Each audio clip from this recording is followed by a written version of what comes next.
point for the video and the audio to match, right? Excellent. There we go. Hello again from Grove Studios in Ypsilanti, Michigan. I'm John Bommarito. It's another Acoustic Alternatives podcast. Grove Studios, as I've mentioned in previous podcasts, is a studio in Ypsilanti that you can rent space if you're a band or a DJ or a podcaster to get out of the garage and get into a studio where you're not annoying your neighbors, unless their neighbors happen to be me today. You have a band down the hall that might or might not interrupt our session a little bit, but I'm very happy to welcome the Rough Tumble. Mallory and Scott are joining me for a session today, and it's good to see both of you. You look fantastic. Hey, Thank you. Thanks. It's great to be here. The Great road to is be seen. the road is good to you. Yeah. Most of the time? Yeah, I'm not sure how good we are to the road, but Yeah. the road has been good to us these Yeah. past few weeks. For sure. Well, we're going to dig into your history a little bit Oh, after. boy. I think we start with a song, though. Yeah. I think a song would be great. Way to That start. sounds good. Let's do it. What are we do you doing? wanna do? Let's do Alabama? Let's do Alabama. Start with a love song, kind of, sort of love Kind of song. sort of love song. This is from our EP, Love is Gross, but it looks good on you. Looks like this. Ready? Yeah. 1, 2, 3, 4.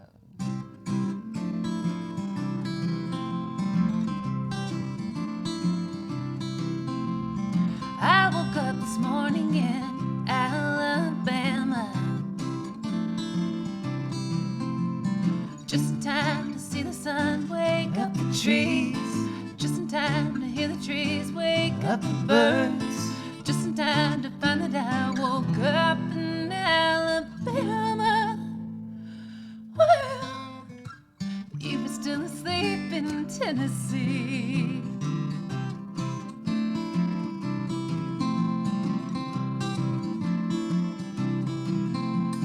I'm not looking for a way to say I'm sorry, just because I fell in love with someone new, just because he says that he will love me too, just because we're wide awake in love in Alabama. Well, you were still asleep in Tennessee.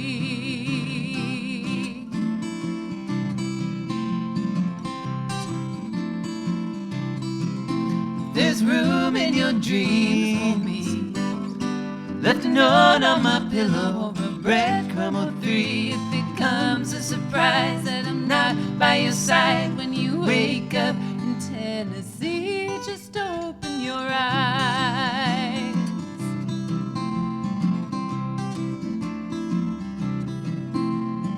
I woke up this morning in Alabama,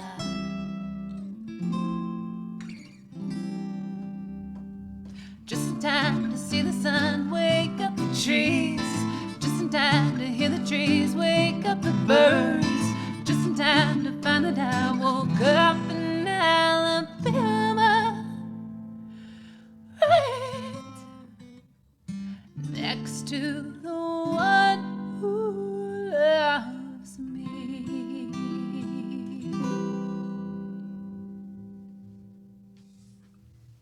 You wake up to him all the time. What do you think? Well, now I do. Well, the Rough and Tumble are my guests today on Acoustic Alternatives, Mallory and Scott. Teeny tiny folk band from, and there's no answer for that. There is no answer to that. Not yet anyway. Ellipses. Yeah. Ellipsilantes. Yeah, I think it's pronounced ellipses. That's how you pronounce it. So Nashville formed, but really the home is the home that's in the parking lot, right? Yes. That's right. Yeah, right next about to the tow truck that's making us so nervous. so No. very nervous. Yeah. We did live in East Nashville for about 5 years, 5 and then almost 8 years ago we sold everything we owned, bought a 16-foot camper, and have been living out of that with 2 dogs and now a hamster that we found in a glue trap. What? Yeah. We were taking a walk down in Florida, and there was just this.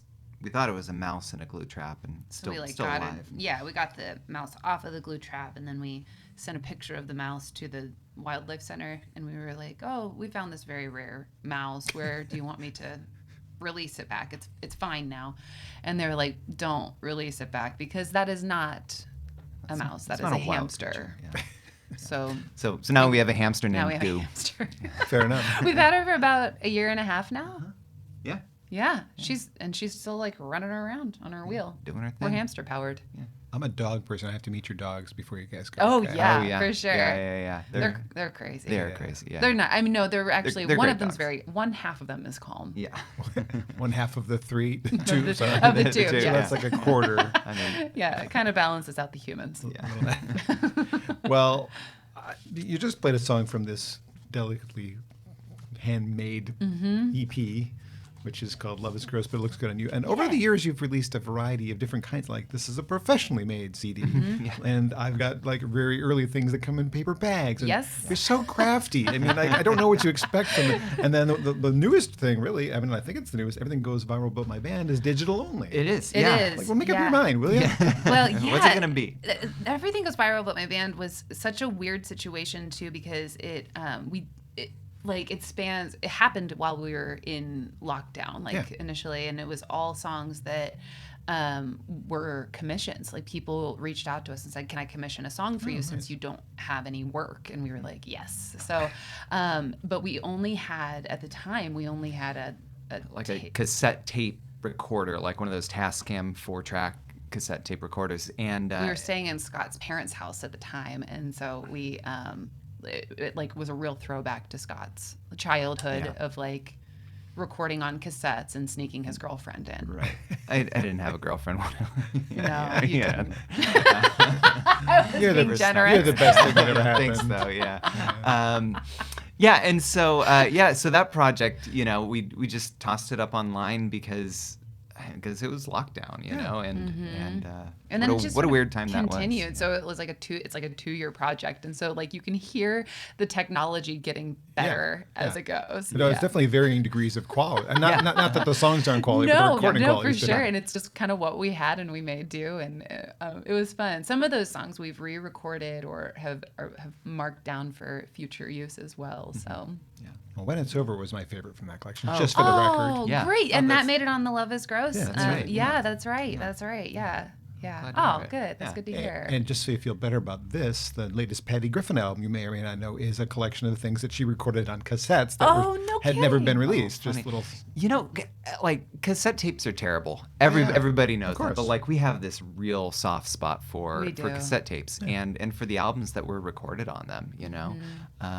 Yeah. I mean, my first recordings were all on cassette. Like, my mom bought me a little karaoke machine so I could, like, record myself singing so I could hear myself back and then, wildly critique myself. I have no trauma whatsoever.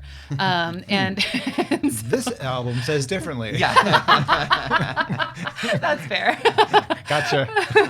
I pay attention. Oh, man, you have been doing your research. Yeah. So, but yeah, I do have a soft spot for cassettes for that reason. Like, that's how I heard music. Not only just heard music for the first time, but heard myself for the first time. Yeah. So, yeah. Me too, actually. I mean, it's a weird little. You probably don't remember these things that were released in the 60s and 70s, but this guy, Dickie Goodman, used to make records that were interviews with people, and he would sample hit records for the answers. So he would ask whoever a question, and then the answer would be a little blip of a song. Oh, cool. I used to make those myself when I was Oh, young, like cool. with my limited record collection, Sure. answering with ELO and whatever. So yeah. Oh, that's cool. I love that. I have those. Somebody transferred them to CD for me from this like Kmart cassette tape that probably is as brittle as as bone at this point. That's fantastic. It's pretty funny to listen to. that is something that we kind of miss in like the digital world where everything is up on Spotify or Apple Music, and but you do miss like that ability to make something with with other people's recorded music. Like a playlist is great. It's easy to do, but it's not the same as Like physically making something with your hands in this way. Exactly. Yeah. And that's kind of why we hearken back to that with, the Love is Gross CD where we hand stamped all of them and, that's our handwriting on it. It was... It's not numbered, but yeah. It's yeah, cool. exactly. I know. We've heard from a few DJs who are upset. No, I'm not upset. It's just like almost expected. You've gone that far. You may as well number them too. Yeah. Exactly. Yeah, 1 of 100. So, but it, it's nice to get something musical, physically, physical and musical at the same time. So, Yeah.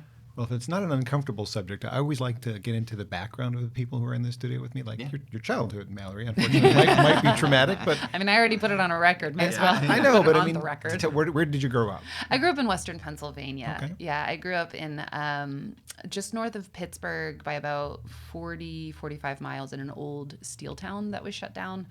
And it is now becoming almost a suburb of Pittsburgh as the city is growing. But when I grew up there, it was just kind of a beat down town, and among a lot of really beat down people who always felt like they were being slighted. So I've traveled, we've obviously traveled a lot in the country. And when I say I'm from Western Pennsylvania, I will often get a response of people who say, "Oh, that's a mean part of the country," and they're not wrong. Like it tends to be, or at least when, during my childhood, there is this persona of roughness. I mean, they were hit maybe the hardest during the Great Depression when all the steel mills shut down. I'm trying not to slip into my Western PA accent. But it happens. Steel mills, when all the steel mills were shut down. But it's a bedraggled sort of area that almost prides itself on being bedraggled, and I think when you really focus on the ways that you were slighted, you become that in this way. And so that's the region, and then there's also my family on top of that. But yeah. But enough about me. Also terribly beautiful. It's that is the thing, right? That's the contrast, yeah, it is incredibly beautiful there. Really? Like I am a firm believer that there are two kinds of people. There are tree people and there are sky people. And there are people who feel safer in the trees, and there are people who feel safer in open skies. And I'm definitely a tree person, and I attribute that to being from Western PA, because you were always kind of wrapped in this blanket of which could make you claustrophobic. I could see that. How did you entertain yourself as a kid? What did you do for fun? I spent a lot of time in the woods, and I spent a lot of time listening to music and playing on my karaoke machine and singing. And I grew up with 3 older siblings. I was the youngest of 4, and I was definitely not the favorite of the siblings among the siblings. You're my favorite. Yeah, thank you. Me too. But it was sort of a childhood of a lot of imagination, because I didn't have a lot of playmates within the family, and so I made a lot of friends as well. And so no real complaint. I mean, other than all the complaints we put on the record, no real complaints with the way that I grew up in the sort of I also watched a ton of television, you know what I mean? And it wasn't like I was completely restricted or cut off from the outside world. But I spent a lot of time in the woods, just thinking and writing, and my mom was very encouraging of that. So. Nice. What was your favorite TV show? Oh, don't make me pick that. Okay, then no. There's so many. I watched so much TV. I actually was going to be a film and TV radio major, because I was a major in that, because I just loved TV so much. But it's really funny, as we'll be driving down the road, Mallory will just get a jingle stuck in her head, and I'll say, what is that? What did and I'm you like, just you sing? know that. Yeah, And it's from the 80s, or 90s, Yeah, and then I'll have to track it down on the internet, and I am just full of jingles, and because of all the TV. Because of all the TV I watched. Yeah, I probably have the same problem from a different era, since I'm a bit older than you. But I still quote things that were only relevant to me from whatever time period I spent time watching TV. Yeah. What about karaoke machine? What were you singing along to? Karen Carpenter mostly. Karen Carpenter, nice. Yes, I loved Karen Carpenter, and so I listened to her constantly, and then would try and mimic her voice back. And beautiful voice too. It is an incredible voice. And so I also listened to a lot of 90s country, and so that was the main wash of music, other than hymns and church music. I was always listening to 90s country, and so I spent a lot of time trying to just imitate other women's voices, because I loved it, because it was a fun thing to try and do with my voice, and it was something that I could do, and I could spend hours of time kind of dedicating to doing that. So I'm kind of grateful for all of the solitude, because I'm self-taught in that way, out of boredom. Out of boredom. Favorite Carpenter song? Oh, dang. I do. I'll go Superstar. See, Superstar is not my favorite because I once made a karaoke tape for this is so weird. My oldest sister, I didn't know she was making fun of me at the time, and she will admit it now. She's the one that I talked to. We're actually friends now, but she made fun of me so hard. But her best friend was obsessed with Karen Carpenter, and so she had me make a karaoke tape of Karen Carpenter. And I remember singing Superstar on there as well.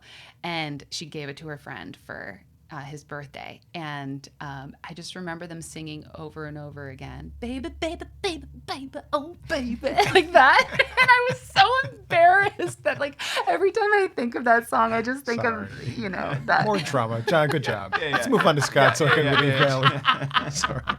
I'm just trying to do a good interview, Mallory. Come on. I'm not trying to hurt you. Scott. No. I'm totally fine now. Yeah. Okay, good.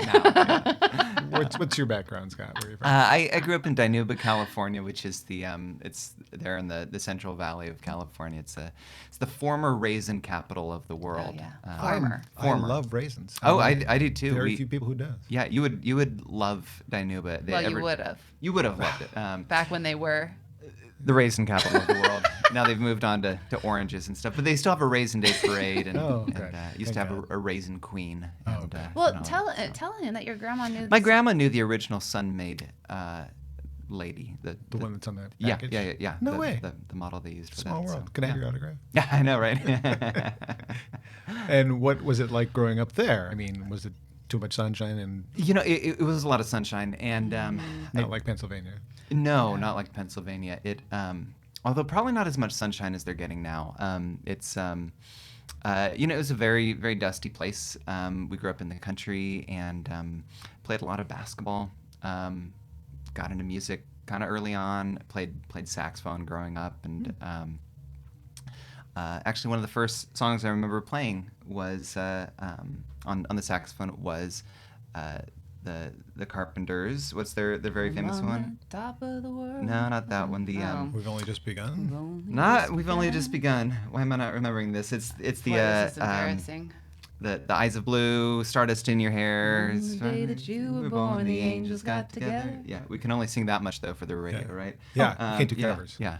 Sorry about that. But yeah, played a lot of saxophone. Got into guitar in junior high, and just kind of really took to that. Yeah. And, so Did you play in the high school band or anything like that? I did. Yeah, I played saxophone in the high school band, and we were taking this trip to my senior year of high school.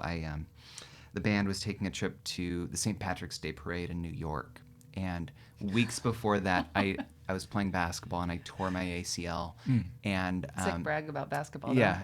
I was going up for I missed the layup though, so I was going up for a layup and I missed, or my leg went out and I tore my ACL, and so there's video of me not marching down Fifth Avenue, but being rolled in a wheelchair by the school principal, just freezing because it was snowing and all that, and I wasn't You're moving from anything. California. And I was from California, so It doesn't snow there. didn't much. know what snow was. Yeah. So. Well, you both took a musical path and found Yeah. yourselves meeting somewhere along the line. Where did you meet? We met on Martha's Vineyard. Was James Taylor there? No. but we went Potentially. to- well, Well, He we didn't went to introduce Carly you? Simon's store. yeah, Carly Simon had a store at the time, and we both played at what used to be her. She had a club called Hot Tin Roof. Hot Tin Roof, and It was called Outerlands when we were there. but there used to be a music school there that kind of a study off campus program for college students, and that's where we met. Kind of hit it off. We both ended up in. We kind of hit it off. I hit it off, or You thought you hit hit it it off more with me than I guess I hit it off with you. But I did enjoy playing music. yeah, with you. we were kind of friends. We were I sort of guess. friends. We both ended up in Asheville, North Carolina, where we joined an ill-fated artist commune. A couple years later, Mallory moved to Nashville, Tennessee. I followed her 6 months later, and we started this group, kind of just as a writing project that turned into to what it is now. Yeah, because I was doing something totally. I was doing a rock and roll thing at the time, and Scott was doing sad stuff, I guess. Just sad singer-songwriter stuff, If the genre. If emo had a folk Exactly. genre. Yeah. Exactly. Emo Yeah, folk. it's emo with beards. Yes. Yeah.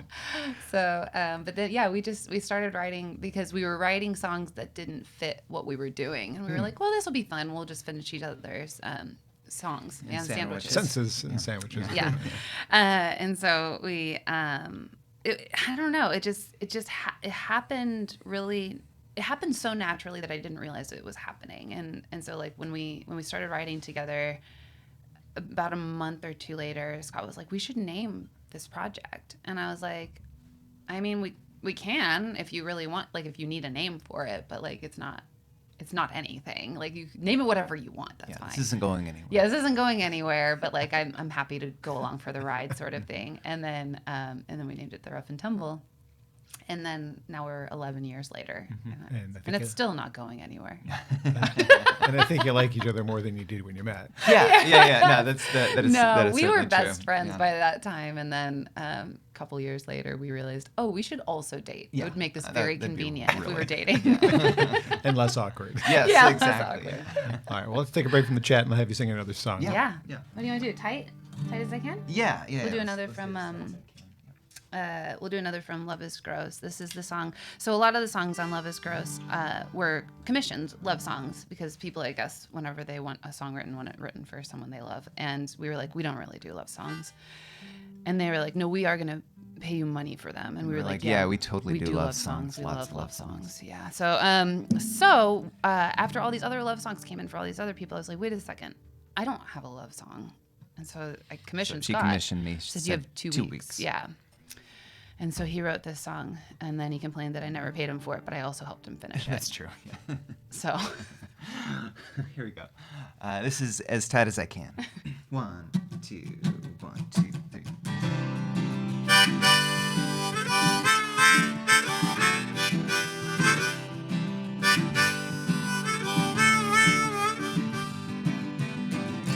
Here I sit, trying to write a song for you. You read poetry you found in a yard.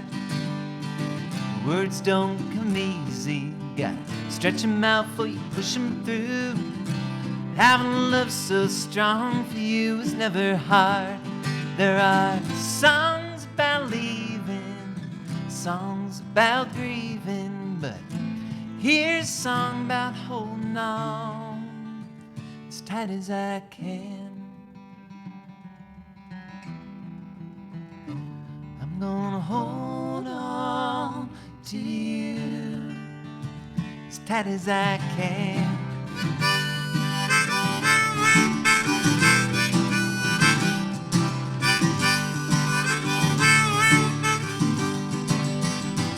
I love to kiss you when you're madder than a diatribe, when you smile out of the corner of your eye. You love surprises, but you don't like to be surprised when the kick drum hits you in the heart and makes you cry. There are songs about leaving, sad songs for grieving, but here's a song about holding on as tight as I can. As tight as I can. As tight as I can. I'm gonna hold on to you as tight as I can. As tight as I can. As tight as I can. I'm gonna hold on to you as tight as I can.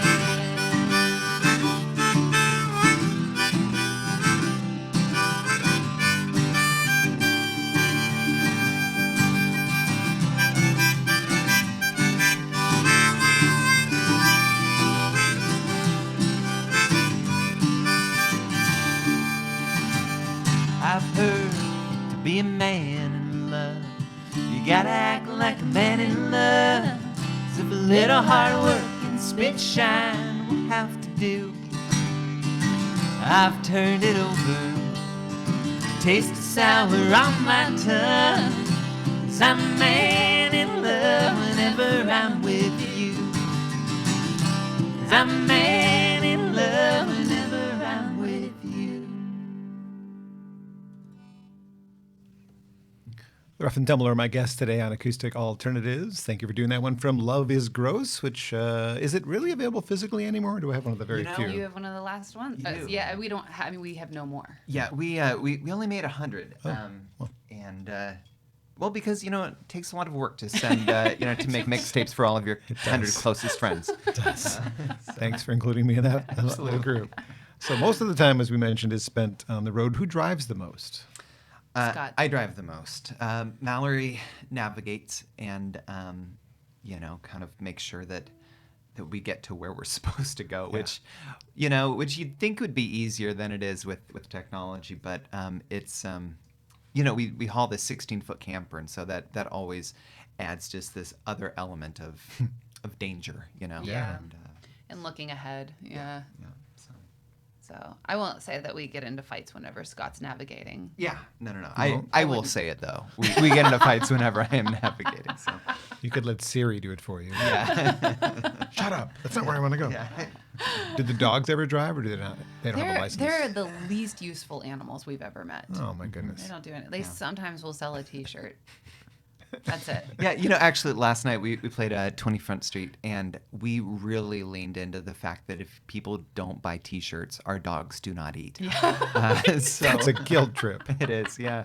That's a good job. Yeah, we let them know it's fine if they want to go home with that on their conscience. Okay, sweet. What's the scariest thing that's happened on the road? I mean, the trailer kind of like pushing you down a mountain, I imagine, would be one of them. Yeah, Yeah, that that's was. a big one. We burnt out a bearing a couple times there in the axle of our. They're on the camper. That was pretty scary. That was scary because there's just no way to move it, and We were like right on the border of Nebraska and South Dakota. Is that the time you're thinking of? Yeah, and so there was nobody around. Like we called our insurance company, we called AAA, we called everyone, and they were like, "Yeah, nobody's gonna help you there." And we were like, "Cool. What do I do? we're stuck. Yeah, we were totally stuck. So we but- found this one tow truck driver who was maybe 30 miles away, and he drove up. His name was Pat. He drove up. Pat Bergen. Pat Bergen. He drove up, and he He's towed like, us. He was like, "Nobody's gonna help you here." I guess I will. That's what he said. So he actually took us back to his garage there Yeah. at his house, Uh-huh. and packed us some new bearings and Taught us how to pack our own bearings. Uh-huh. And we then, stayed up till like 12:30, 1 o'clock. But do you remember though that the trade-off though he said was, "I will fix this here tonight if afterwards I can show you my antique Jeep collection." Do you right. remember that? Wow, So we that's right. finished packing our bearings at like 1 or 2 o'clock in the morning. He's like, "Well, deal's a deal." And then he opened up his garage and we had to look at every one of his antique Jeeps. And there were so many. So many antique So Jeeps, yeah. We got to bed at like 3 a.m. and slept in his junkyard, Mm-hmm. left at 7 a.m. and got to Manhattan, Kansas the next day for his show. It was... He needs his own song, you realize. Oh, I he know. really we does, dedicated yeah. the next night's show to him, but Of course. what was his? He gave us a giant pen. It was like a 1-foot pen, and he hands them out, and he said, "I want your toes without losing your what was it? With It was such a funny thing. We should look it up again. Good old Pat. yeah. I want Funny your guy. toes without costing you an arm and a leg. Yes, May- that's what it maybe? was. Yeah. I want your toes without costing you an arm and a leg. Toes. I get it. Yeah. Toes. All right. So the last time we got to, I like a good pun. I really do. I'm banging into microphones as I hit them. We last got together in this kind of format of Yeah. 2019. Yeah. Yeah. And your plans, as I listened back to that interview, Aw. for the summer of 2020 included driving to Alaska. To Alaska. Did you make it? We did not. No. No, they we The borders were shut down. Wow. And by the time we figured out that we couldn't go, it was too late to. it takes so much momentum to get up to Alaska, especially in a camper and trying to book shows along the way. It didn't happen. So we have not yet made it to Alaska. I know. One of these days, One of these we days. might end up flying. I don't know. But that also figures into your decision as to whether the the resting spot of your camper is, because you told me, Yeah. once you go to Alaska, then now Then- we've been everywhere we really want to go. Yeah. And we then can decide. Exactly. So you still haven't decided. So we still haven't Yeah, decided. it's Here we are. still up in the air. We're still, still in the camper for For the now. foreseeable yeah, future. For the foreseeable I future, mean, yeah. so long as the axle holds. Yeah. And even if it doesn't, we've been through 5. We can keep going. We can keep Going. Well, the comic strip also happened back then. Did that have like a Yeah. 1-year life, or did it keep going after that? It had a 2-year life, and then we dropped it. We were just Yeah. sort of like, it kind of had run its course, and we kind of wanted to let our friend Steve, who was doing it, off the hook too. Yeah, he we ended felt up- like we had to start paying him at a certain point. We didn't want to pay We him. didn't want to pay him. So no. He went to radiology school and Yeah. is, you know. You wanted to make a real living? Exactly. Yeah, Yeah. like an actual living. Cartoons. Surprisingly, riding on the coattails of folk singers does not get you It's far. not get you very far. I don't know any folk singers with a comic strip other than you guys. Yeah. So it's pretty cool. I don't know about that. What about the book? You're talking about a travel book, I think. We were kind of talking about that a little bit, and I'm not sure where we've landed on that just Yeah, yet. yeah, We've been there- doing more writing though. Like both of us have been kind of writing more outside of songs, and that's been interesting, I think, but not something that we've landed firmly on. Yeah. Yeah, it takes a lot of time for these ideas to percolate, and I think back in 2019 we had a lot of ideas, and And then our dreams were crushed. yeah, and then we got different ideas, That's true. and I think that happened with a lot of people. Like I think about the pandemic, and I think about all of the bands that no longer are playing shows. I think about all the bands that we're gonna make one CD and it was gonna be great, but they ended up making this other CD, and it's maybe just as great, but it's a different CD. I think It is, I think we're all different people coming out of the pandemic. Yeah. And How did you survive? Because playing shows is your livelihood. Was it commissioning the songs? That's really... Commissioning Yeah, the song songs. commissions. And we had we weren't moving, and so that kind of took out a lot of our cost of living. We were fortunate to be able to stay with Scott's parents at the time for about 4 months. At the time, we were like, oh, 2 weeks, and then it blows over. We can hang out with Scott's parents for 2 weeks. And then 4 months later, we were like, we do need to leave. Yeah, but we also ended up staying in some friends like extra houses. We were in a cabin in the woods in South Carolina. Where the movie Deliverance was filmed. Yeah. And there was no heat except for a wood stove. There was no internet, cell phone service. We had to hike out to a waterfall to get 1 bar of service. We actually listened to the election on the radio. That's how we found out everything. It's a real throwback. It was a real throwback. Yeah. That's living. Yeah. Well, the book was going to be called, I think, America from the Rest Stops, but maybe it's also from the... That's right. Yeah. something along the lines of that. Anyway. Wow. Yeah. I took notes. Yeah, you must have. Well, I was listening back to what we talked about. I'm like, oh, what are we going to talk about this time? So I imagine, though, being the kind of touring musicians that you are, that overseas dates are a little bit more challenging because Yeah. you can't exactly take that thing. Yeah, you don't really float the camper. But do you ever find yourself getting there anyway? We dream of it, Oh. I think. We do. We dream of it, and we would really, more now. I think pre-pandemic, we kind of were like, no, we're pretty happy right now. We enjoy the back and forth. We enjoy it. But during the pandemic, all of a sudden it was like, I want to go. I want to leave. And I think a lot of people got that itch too. Like suddenly these places that had no appeal whatsoever, they really wanted to go to. And that was us too. We kind of just said, it's time to start thinking about, going overseas. I think it's the camper element, but I think it's also the dog element. Like one of our dogs is getting older, and we think of it in terms of do we want to leave during these last prime years for however many months? And we're suckers is what I'm trying to say. Yeah. We're real big suckers. And so, I don't know, we kind of balance we're not ever going to not have dogs either. So we need to consider that can't be a factor in going overseas, but Fair enough. yeah. Yeah. Well, when your hobby became your job, did that change your approach to songwriting at all? Or were you just writing what you were feeling anyway? We were writing what we were feeling.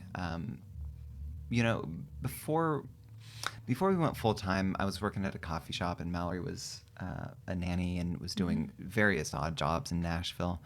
And we always, I mean, we got into doing music because we liked writing songs. And I think the idea back then was, you write a song about what you're feeling, and you also write a song about what you're not feeling, and you try and write a song about what somebody else is feeling, and and at the end of the day, you might have a good song, and so when we moved into the camper, I think we did start writing about the road and the places we've been, and I think that really is kind of that perspective maybe is something that opened up for us. But then after we were out there longer, I feel like we, the excitement of the road kind of wore, and it became normal. Not that it wore off, but it became more normal. And so then we were sort of able to move more internally, and that's when we sort of excavated, like, we're only family if you say so. Like, that's when those sort of things, because the day-to-day life of just surviving out there was no longer the most pressing thing on our brains. We were able to sort of, like, we had the luxury almost of having no ties anywhere, but also being able to go deeper and figure those things out. And so I think We're Only Family If You Say So kind of came on the end of the road is crazy and exciting, and here's like some really hard relationships from our 20s that we wanted to sing about, and these love relationships. And then we went, cool, we're in our 30s now, we're not only surviving, we're not worried about feeding ourselves, let's figure out where some of this excess darkness, but also this excess creativity is coming from.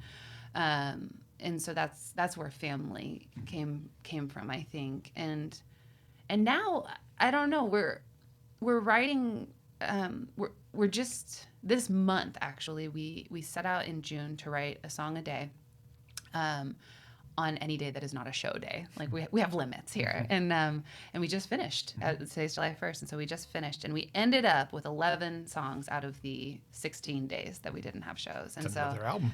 Yeah, and we've already collected these other songs that we're excited about, and so we're going to try and figure out which ones are going. But I've noticed in this last month that the place we're writing from now, it doesn't seem to emulate the road, and it doesn't seem to emulate this,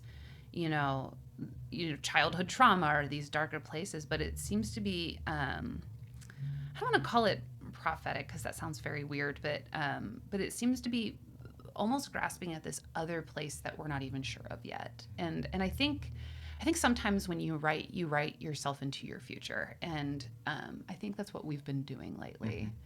Do you think that's true? I think that's true. Are we just talking about it for the first time right now? We are, yeah. In front of me, a camera and a recording device. Exactly, yeah. Awesome. Glad I could be there. Yeah. You guys are pretty prolific, though. I mean, for as long as you've been doing this, you have I only have a few of them in front of me, but a pretty deep catalog. You're regularly releasing records and on the road. I mean, you got to find time to stop and record them. Yeah. I imagine you sell merch at shows, but there's also the digital world, which to me is not my favorite world because I'd rather hold things. So thank you for doing this. Which of your songs, though, has performed best as a digital song? Which one brings you the royalty checks that get mailed to who knows where because you don't have a mailbox? So there's this song Pieces and Pieces, which we originally wrote for... That's an old one. That's it from is. the first album, right? Yeah, 2015. Wrote it for a soundtrack for a short film about PTSD among women exiting the military. And we filmed a music video for it, but Mallory's sister sent us a link to this podcast called Welcome to Night Vale, which is this kind of science fiction podcast. But we love it. We do love it. It's but during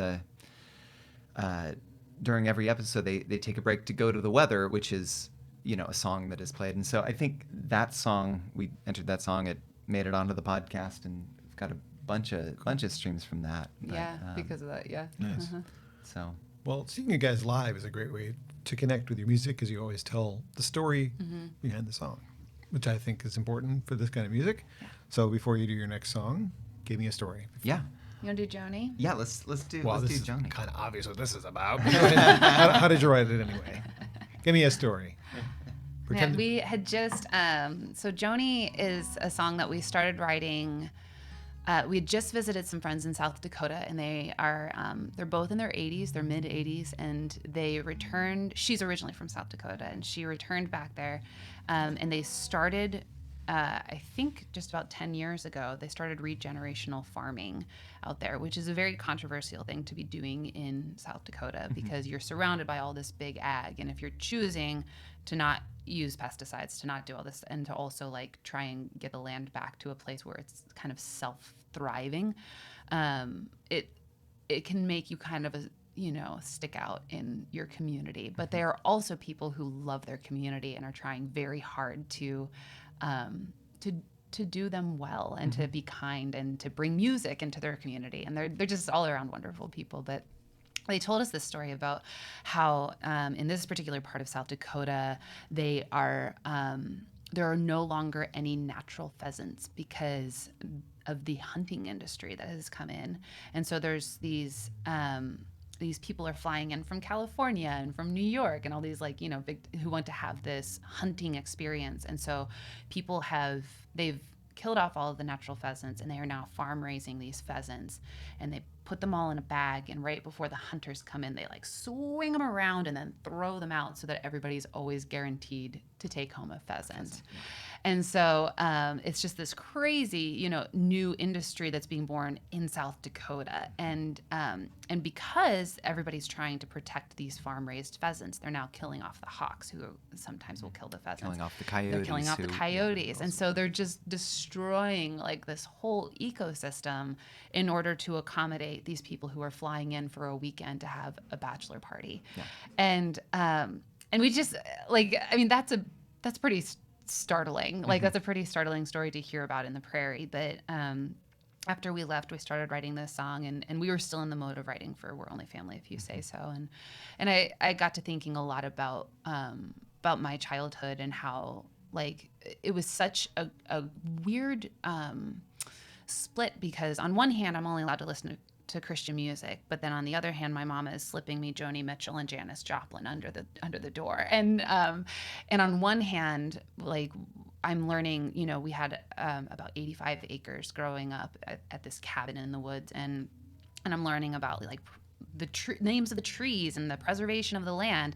And on the other hand, my dad is an excavator doing commercial developments who's angry whenever these surveyors come out to try and protect the wetlands. And he's saying, it's all in God's time. It's all, it's all the Lord's work, and so I'm living in this constant dichotomy between taking care of the earth and destroying it and making a living on it, So Joni came from a very rich, many stories, but it also came out so simply. We were just sitting in Nebraska, and I was like, we had to write this song. Yeah, and I mean, boiled down, it's simply, what would the world be like if we had listened to Joni Mitchell? Yeah. And so that is this song. It's called Joni.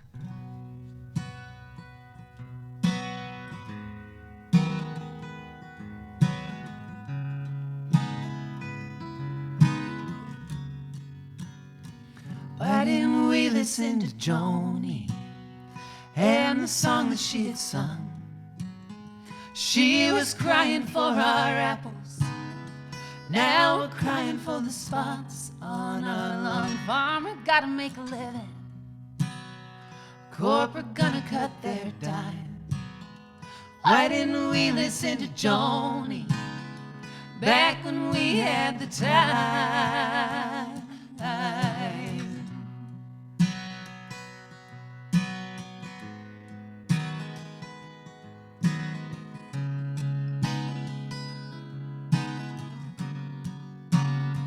Why don't we listen to the red tail? Why don't we go and let them fly? Pheasant won't make it through winter, but it's not under hawk's eye. There's big business in the prairie, and the commissioner's gone blind. Why don't we listen to the red tail while we still have the time? While we have the time.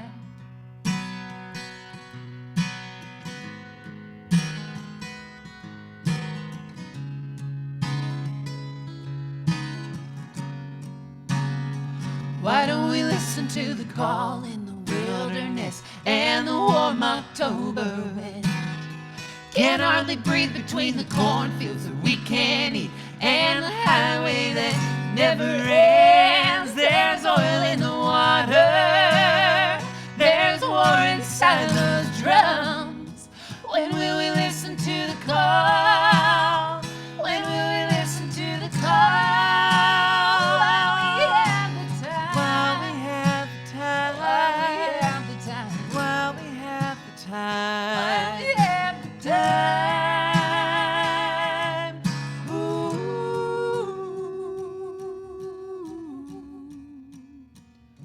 I was listening to Joni on a cold autumnal day. Was in a big yellow taxi I watched take my old man away. Said he gotta make a living and the Lord will come in time. He can't hear me or Joni, can't even hear the spotted apple of his eye. Ooh, bop, bop, bop, bop, ooh, bop, bop, bop, bop, ooh, bop, bop, bop, bop, ooh, ooh.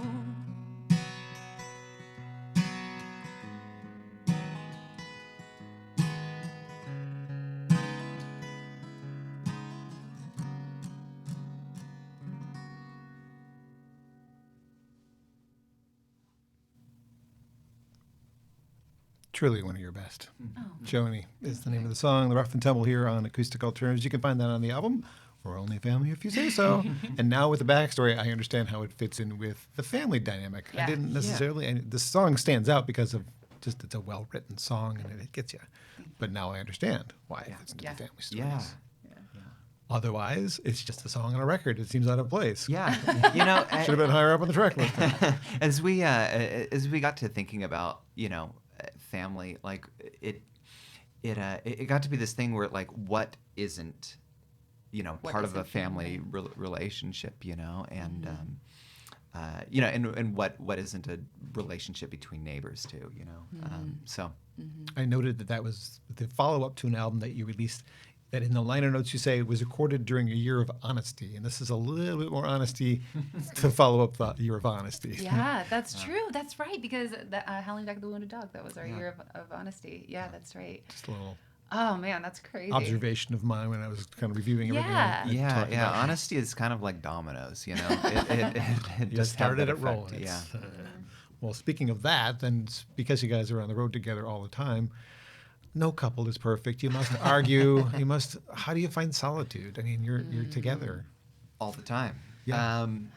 How do we find How solitude? do we find Scott? The solitude? Well, woods. I imagine it's the woods. Run away to the woods. It is. It- We it is, often yeah. will go out to state parks or any sort of wooded area, and then somebody will claim camper and somebody will claim outside, and then we have our separate time. But we also have together solitude as well. I think we do argue. Don't get me wrong, but I think we're pretty lucky in the way that we've both worked toward communicating, and I think we're in a place now in the last couple of years where we communicate what we need, and the other person can then not have to read minds to figure it out, and Yeah. I think that goes a long way. So if I say I really need to sit here and read a book and not hear anything, Scott will be like, "Cool, putting on my headphones." And it's sometimes that's all the solitude that we need is just one person sitting on the couch and one person sitting on the bed, but because it is a very small space. But I don't know, we don't often need that anymore like we used to. Yeah. As soon as we figured it out that we needed to ask for it, we didn't need it as much. We also have started kind of finding our own hobbies in Yeah. when we have time for hobbies. Making artwork is a hobby. Yeah. True. And, yeah. Mallory's been making books. She's been building these journals. She's a bookbinder. I'm a bookbinder. And so, Mallory will go off and spend 4 hours, at a library building books, and I'll have some time to play guitar, or I've been making these block prints. I've been, carving them out of like Which is rubber. actually what Love is Gross is Yeah, part of. yeah, it's I a drew it and he carved it out and made the stamp. It's like whittling, you know. It's you know, there are these activities that you can find that are just really good for your brain, you know, just to kind of relieve stress. I think that's funny that you call it whittling because when we first met in our early 20s, you actually said, "I think someday I'd like to become a whittler," and I was like, "Nobody aspires to be a whittler." That's But a sentence that's never been spoken before. Right there. I want to be a whittler. You find it by default. yeah, you did. You found it. What about when you get sick? I mean, solitude's harder there. Like, how do you find a doctor when you're on the road? You don't have a regular primary doctor. physician. Yeah, we you know, we've had to go to some ERs. We've had to go to some clinics. We've had urgent care. Yeah, I sliced open my thumb once during a recording session, and we found an urgent care, you know, away. and We've been pretty fortunate there as well. Yeah. Veterinarians is another, you know. Yeah, with dogs, true. Yeah. We have emails and mail from veterinarians all over this country. yeah, we get Christmas cards from veterinary offices from all over the country. How do they find you? There's no mailing address. I know it. What about insurance, though? I mean, do traveling musicians have insurance? We do not. They do. Well, We do We not. do not have health insurance. We have car insurance. We have car insurance. We have camper insurance. we have homeowners insurance. We need to change this. I know. Yeah. There needs to be something that, I mean... Well, we need to move our residents out of Tennessee. Yeah, and I think that's part of the key. That would do it. So, but yeah, we borrow a friend's address. I shouldn't be telling you this on the radio. really, the radio. There are all these workarounds that you could find. Fair enough. Let's try it. You're off the hook. Next subject. Here's a tougher subject. What would happen if there was no coffee? Oh, okay, no. John. Here's the thing. We This is bad. This is the hardest thing we've ever done. We this year we Oh, it's a lot. It's a long build up though. We quit drinking 2 years ago or a year and a half ago. 'Cause Coffee we were- or alcohol? Alcohol. And then we started working out, which was cool. yeah. And you look Getting great. really super ripped. Or Come on. yeah. Or we're Show just off your guts. or you know, it's we're feeling Oh good. man, I don't want to break the mic. Yeah, So thank you. Not mine. But then it was like this natural progression. But although last year I started having a little bit of vocal trouble, and I went, everything's fine, everything's totally fine, and I'm in really good shape. But we were like, well, let's take some extra precautions. This is the worst decision we've ever made, but we're sticking to it. On show days, we do not drink coffee anymore. We drink tea. And I tell you, the first month of doing this was treacherous for our relationship. Like it was, I didn't know if we were going to we've made it through so much, but I didn't know if we were going to make it through that. But here we are. We haven't Here we had are, coffee. High five. Yeah, Would you have today, known? so. Just No, by I don't looking drink at us? coffee, so Oh yeah, you see, it's one of man. I love coffee. I'm wearing a I know. coffee Coffee shirt. shirt. You know, We think about coffee on our, like, it'll get to be about 2:00 in the afternoon, and then we'll go, oh man, remember that we get coffee tomorrow morning? Like, it's just like, it's one of those things that we really, really look forward to. Discipline. I like Yeah. that. Yeah. You Yeah. guys, I admire a lot of like your relationship and your dynamic and your commitment to what you're doing. Seriously. I mean, Thank you're a great example of how to be a good couple. Oh, thanks. thanks. I mean that. Yeah, I hope we get a appreciate badge for that. I know. I want to There's no badges in here. Sorry. the John Bommarito Good Couple Awards. Don't have those yet. I guess we're going to start now. So you've been at it a long enough time to kind of have, I suppose, an idea of where you're headed. And do you have like we want to get to this level and we'll be satisfied? Like, do you want to be playing amphitheaters, or you're happy with listening rooms? Is there a band you're trying to achieve the same success level as? Oh, we don't do that. We try not to compare and despair anymore. That's fine. Yeah. There are aspirations, but I think aspirations quickly turn into despair for us in particular. And we've wasted too much time comparing. So we don't have a band in mind that we would want to follow. But I think we do always want to play bigger spaces. Although I was just telling you the other day, I was like, man, I'm seeing all of these, bands that were like in our field playing the same rooms as us, and now they're on these big stages, and I'm watching, and I was like, I don't want to have to wear those costumes. So whatever the level is that you can get to that you don't have to wear the costumes, Gotcha. that's the level that would be Okay. great. So I'm not against sequins. 400 to 1,000, but not, Yes, not that's- 15,000 is not so interesting for the amount of people in the room. Yes, Yeah. exactly. Fair enough.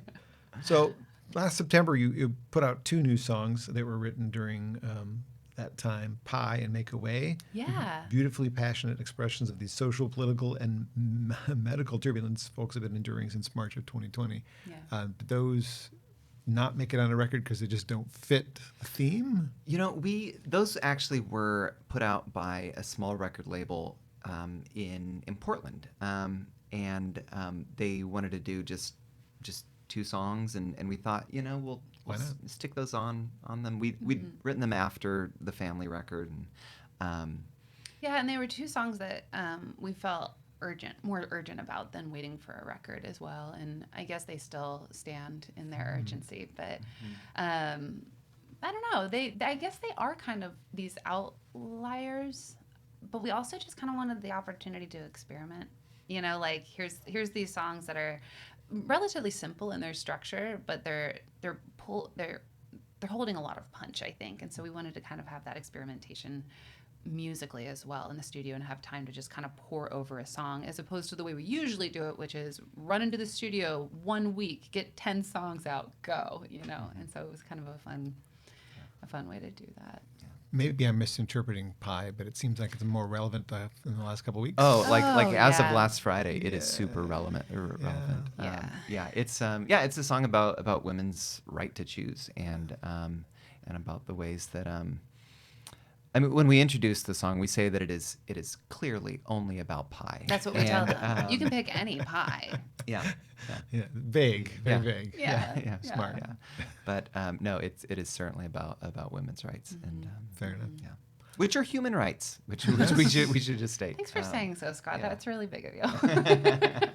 So what's next for the duo? What I mean, the 11 songs you just wrote are you plan to record I think them? some of them are going to be, we're going into the studio in September. Nice. So Okay. I think we have a title. I think we have some of the songs picked out. Yeah, and So this was the writing month. July is the paring down which ones are we choosing month. August is the practicing month, rehearsing month, and then September we record. we record with Dave Coleman down in East Nashville. He's done our last 4 records, and he's a fantastic producer, you know, He's really guitarist all around, patient, just too. great guy, and Very patient man. yeah, but he works really fast, which is Yeah. great. like that.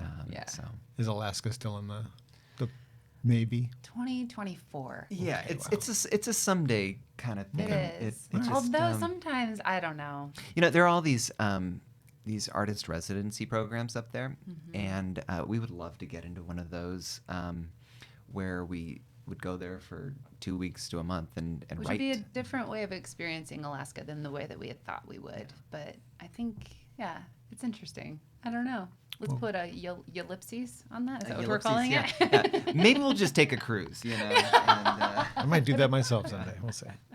Well, I love hearing your stories and your songs, and I wouldn't mind if you could do one more Yeah, before we let's close do it. this out. absolutely, yeah. Thank you, John. What are you gonna do? Scotty? You want to do painters, or do you want let's to do do painters. nothing? Oh, either one is fine with me. What would you like? Let's do painters. Okay. Yeah. This is a song we wrote in Michigan. You like it here? We love We it do. here. Yeah. We It's do, good especially state. in the summer. I have nothing to say about your winters, but because Nothing we nice. can't be here. You could be here, but you don't want to be here. You want to be here in the fall in Upper Michigan as well. Watch the leaves fall. Oh yeah, I would. Well, future ideas. Yeah. Alaska and Michigan in the winter. Not in the winter, in the fall. You don't want to be here in the winter. Come back in October, go up north. Oh man, All right. this song is called Painter's Sorrow. We wrote it after the Nor'easter Festival a couple years ago. So, ready? Yeah. 1, 2, 3, 4.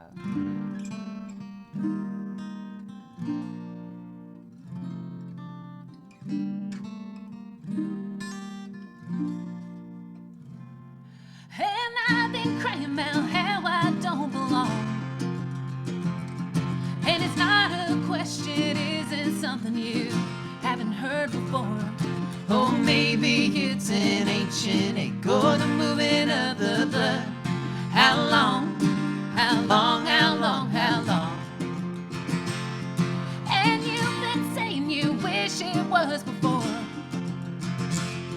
Maybe last November when I lost my temper, 'cause you're always needing more. You miss it by an eyelash, or it's behind another door. How long, how long, how long, how long? Why is the light never right in this room? Colors are starting to run. Let me get closer and wanna get closer to you.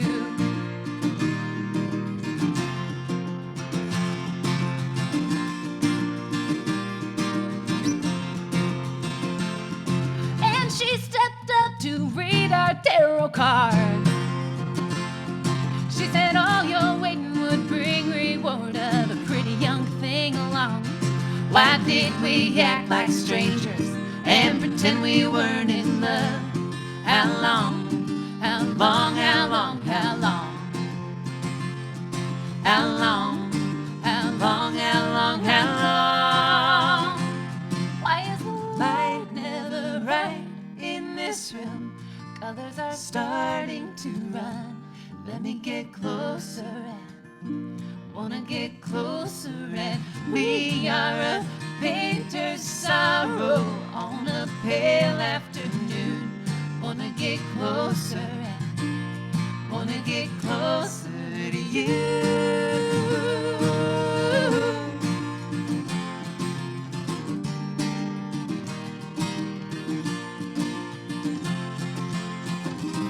Not for all the blue and white that falls in North New England. Can we paint what we don't know? Why is the light never right in this room? Wanna get closer, yeah. Why is the light never right in this room? Colors are starting to run. Wanna get closer and wanna get closer, and we are a painter's sorrow on a pale afternoon. Wanna get closer and wanna get closer to you.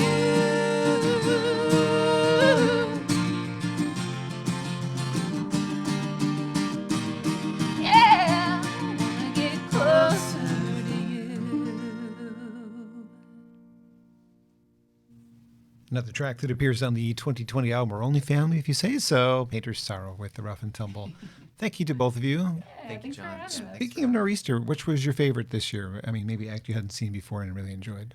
Oh man, like our favorite act this year? This past year that maybe you hadn't seen before, because I know sometimes Okay. they have the same acts. You know, we did see Amy Petty for the first time, We did. which was great. That was Yes. We saw Rachel Davis. She's amazing. Who Oh, man. was Those are fantastic. those are the Incredible. top two for me. Yeah. Right there. Gosh. Always though, Rochelle Clark and And Jason Jason Denny, Denny. two of our favorites. Oh, Oh, my and Annie gosh. and Rod Capps. Oh yeah. Don't make us choose. Don't yeah, choose. yeah. Never mind. You're done. The See ya. Lucky Nows, Roscoe. Yeah. There are just so many fantastic Yeah. bands at a fantastic festival. Yeah. Well, there you go. It was good to run into you guys there and Yeah. enjoyed your sets. It was really fun. Thank you for being part of the podcast. Of course. Thanks for Yeah, asking thanks us. for having us. Look forward to the next release later this year, however long Yeah. it takes to record and put out. I mean, Yeah. Yeah. seems like it's We're pretty quick, hoping as you said. Early 2023. Yeah. Yeah, that's the goal anyway. Yeah. Very nice. Well, be safe out there, and I look forward to meeting your dogs in a couple minutes. That sounds great. Another podcast hopefully coming soon. Thank you again to Grove Studios for being a great host. Grove Studios is the spot that, again, if you're a musician, a DJ, a podcaster, and you need a space to rent to get out of the house and do it somewhere else, this is a place to do it. Thanks to them and thanks to the